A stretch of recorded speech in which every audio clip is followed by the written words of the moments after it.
মানে এই 10 বছরে যদি তোমাকে এইভাবে বলি যে 10 বছরে ক্যান্সারের নতুন কি কি ধরনের চিকিৎসার উন্নতি তুমি চোখে পড়েছে বা সারা পৃথিবীতে দুটি রোগের সবচেয়ে বেশি ক্লিনিক্যাল ট্রায়াল আর সবচেয়ে বেশি রিসার্চ হয়েছে, গবেষণা হয়েছে।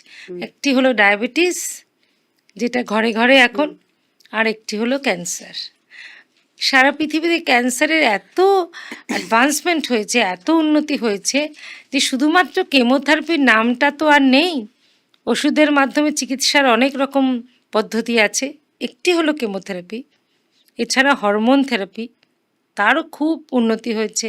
ইমিউনোথেরাপি, এখন তো সেটা মানে প্রচণ্ডভাবে পপুলার। বা ইমিউনোথেরাপিটা কি ঠিক হুম। এক্স্যাক্টলি?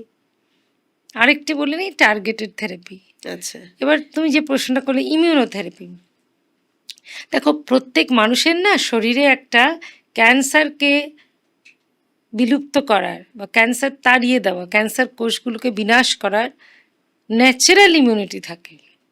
সবার তো ক্যান্সার হচ্ছে না, তাহলে কেন হচ্ছে না?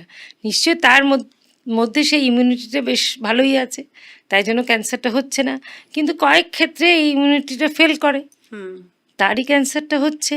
তো এই যে ইমিউনোথেরাপি বললাম, এর মূল মানে বক্তব্য হচ্ছে যে তোমার শরীরে যেটা ইমিউনিটি আছে তাকে বাড়িয়ে দিয়ে ক্যান্সারের উপশম করা। ও আচ্ছা, এটা তো অনেক বেটার। অনেক বেটার, খরচাও সাপেক্ষ। হ্যাঁ, অনেক খরচা সাপেক্ষ। হ্যাঁ। এটা তো সাধারণ মানুষ এই মুহূর্তে, যারা প্রান্তিক মানুষ, যারা নিম্ন বর্গের মানুষ, তারা তো অনেকেই পারছেন না, করতে পারছেন না। তাই জন্য যদিও আমাদের খুব এটা পপুলার হয়ে গেছে, কিন্তু সবাই তো পারছে না। তাহলে এই প্রান্তিক মানুষদের ক্যান্সার হলে পরে তারা ইমিউনোথেরাপি দিতে পারছে না, অনেকেই পারছেন না। হ্যাঁ, মানে সেক্ষেত্রে তাদের কি কোনো ব্যবস্থা আছে?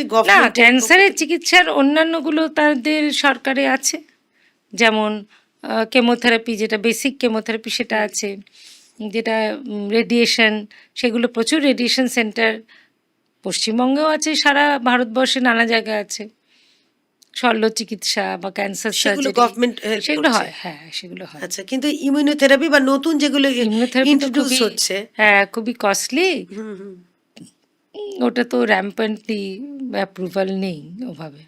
আচ্ছা, হয়তো এক সময় কি হয় জানো তো, যত প্রথমে রিসার্চ আসে না সেগুলো খুব খরচা সাপেক্ষ হয়, কিন্তু যখন হ্যাঁ, কিন্তু যখন তার সংখ্যা বেড়ে যায়, ভলিউম বেড়ে যায়, ঘরে ঘরে নিচ্ছে, প্রত্যেকটা সেন্টারে নিচ্ছে, তখন দাম অবশ্যম্ভাবী ভলিউম যত বাড়ে দামও তত কমে যায়। তাই আমরা খুব আশাবাদী যে ইমিউনোথেরাপির দাম কমে যাবে। এবং সবচেয়ে বড় কথা, 2-3টে আরও জিনিস বলি যেটা মানুষের জানা উচিত। এইগুলো কিন্তু ভারতবর্ষেও এখন ইমিউনোথেরাপি মডেলটা তৈরি হচ্ছে, এই ওষুধগুলো হচ্ছে। খুব সম্প্রতি একটি ওষুধ ভারতবর্ষে তৈরি হচ্ছে, কিছু আছে চায়নাতে তৈরি হচ্ছে।